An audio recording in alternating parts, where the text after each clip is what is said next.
So this is what my office typically looks like when I'm prepping for a shoot.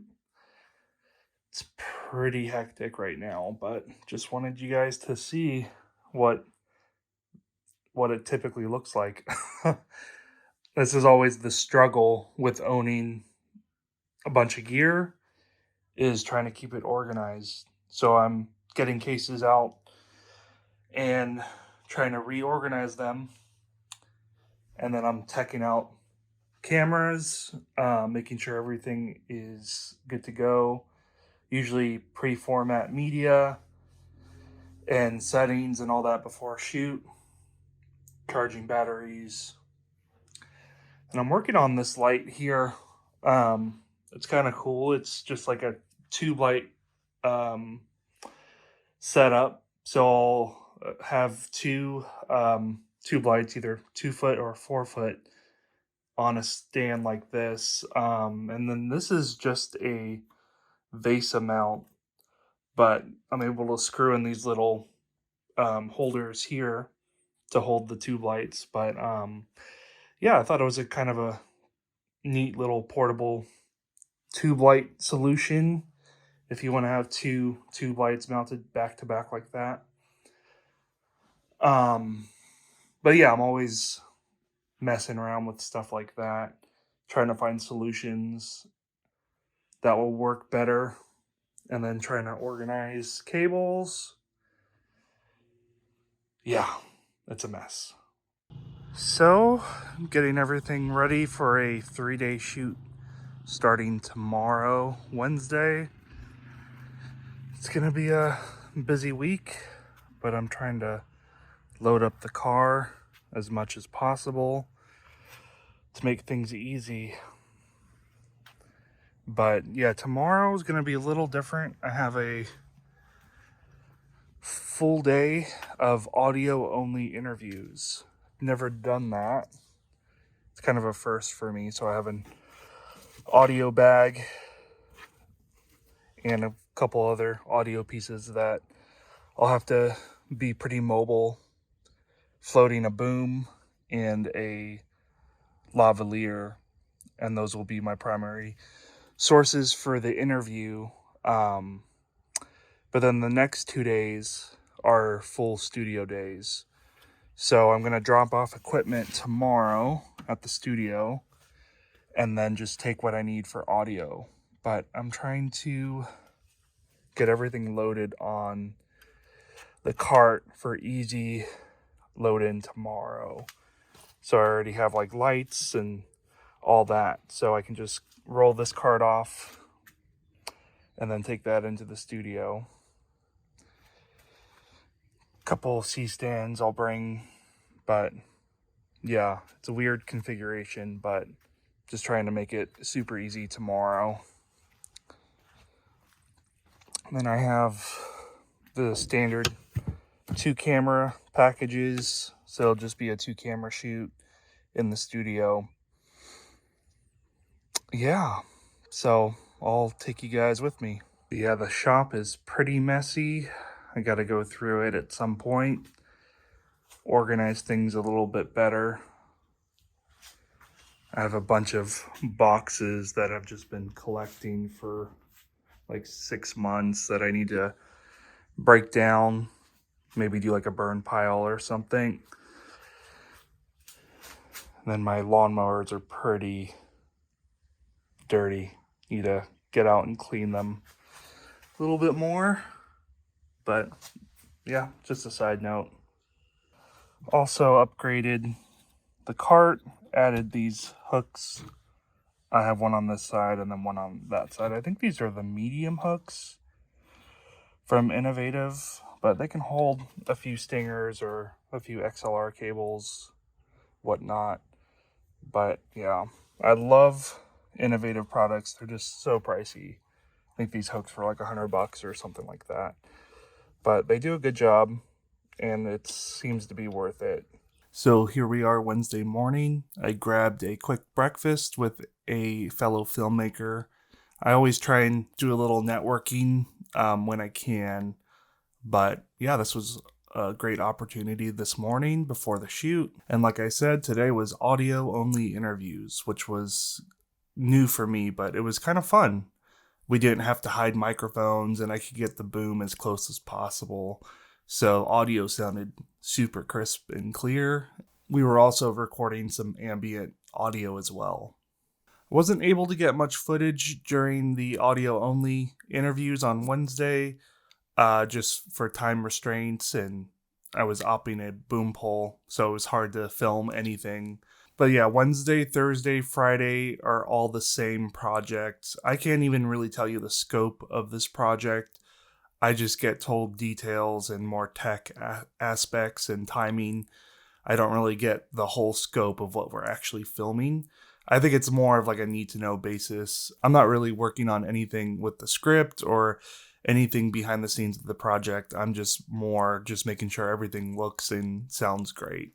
But here we are Thursday. I already had some equipment kind of roughed in and set up from Wednesday when I loaded everything in. So I had a producer from New York fly in to work on this project.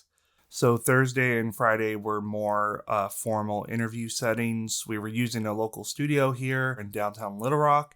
And we had about 5 interviews to film over the course of 2 days. So not a whole lot of stuff happening. These were long form interviews. So we filmed with each speaker for about 45 minutes to over an hour in some cases. But we wanted to get a different look for each interview. So the majority of the time was setting up different spaces. We did have the flexibility to change out a lot of the set design. And looking back on it, I'm not really a set designer or anything like that. So we were making do with the crew that we had to kind of, visually make sure things were looking okay.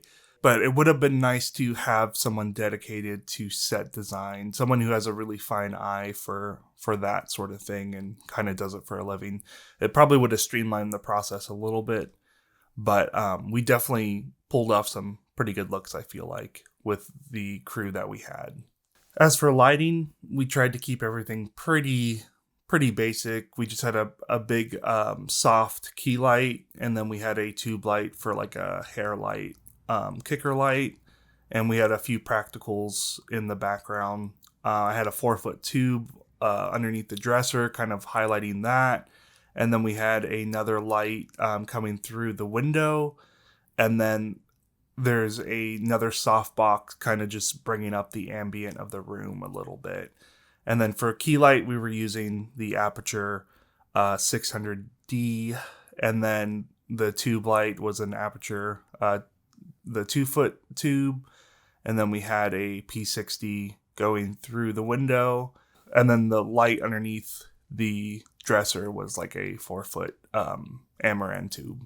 But yeah, it was nice having all the lighting on the SIDIO link so I could really fine tune the light behind the camera. I was running the 2 cameras remotely here from the cart as well as audio.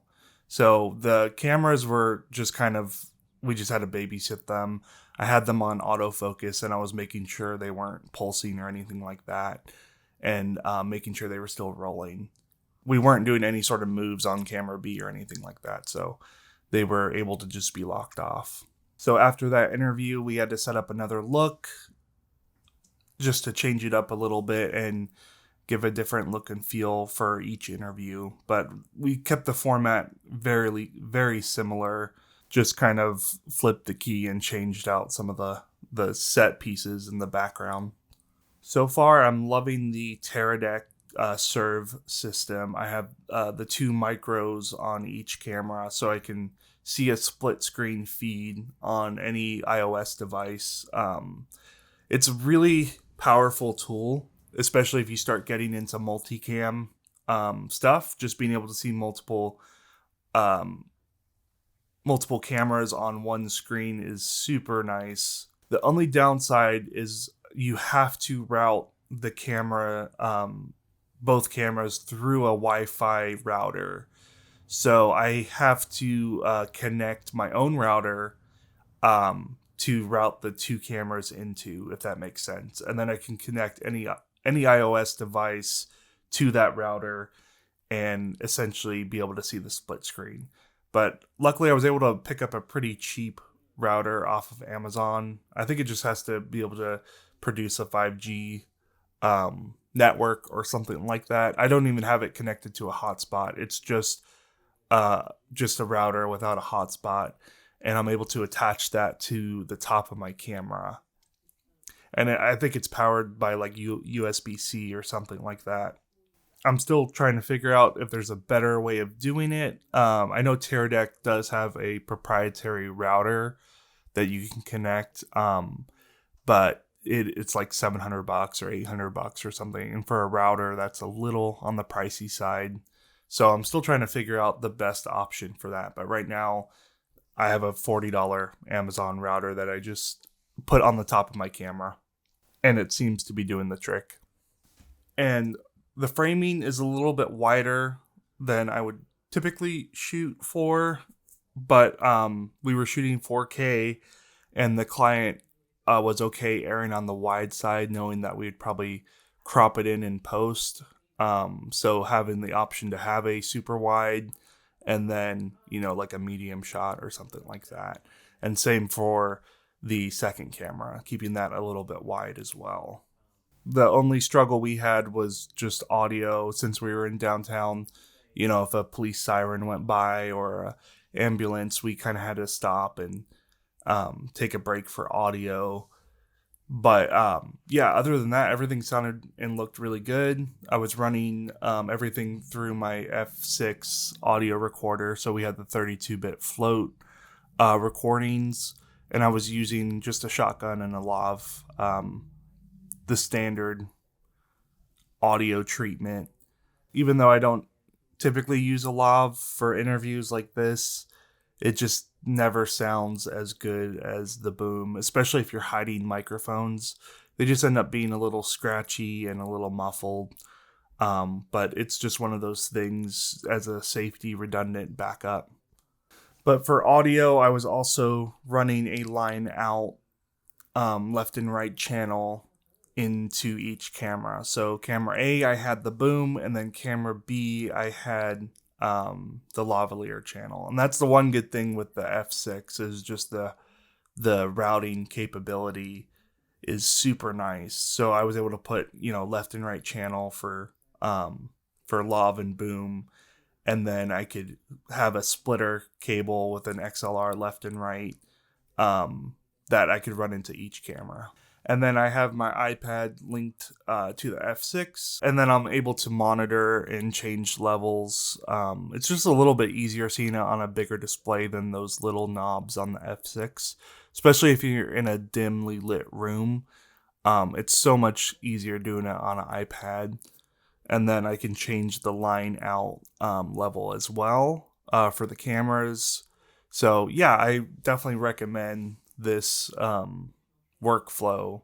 I haven't seen a lot of people using the iPad with the F6, but it's super nice. And even being able to change metadata for each take, and you just can navigate the menu system a lot faster on an iPad than you can on the actual F6. But yeah, I'm loving the new shotgun mic that I have. I picked up an Octava. I think that's how you say it. It's just a cardioid microphone, but man, it sounds so good for the price point. I want to say I spent like $250, $260 or something like that, but it just sounds so clean, and I feel like it does a good job on a variety of different voices. It's like one of those middle ground microphones. I've used the Sennheiser MKE 400 or 416. I forgot which version of it, but I've noticed it sounds a little nasally on certain people, and there's nothing I can really do to fix that in post. It's just kind of the way it's captured the pattern. But this microphone, I find myself using a lot more now, just because it's a more general purpose microphone and just sounds good on a lot of different variety of voices.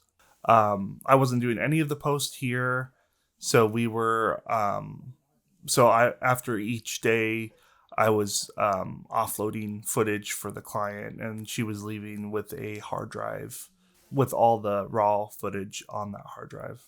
I'm also using the Pico mics for audio, and it's really nice being able to use these microphones. I was also using a Countryman B3 microphone that I was hiding on Talent, connected to one of these Pico mic transmitters.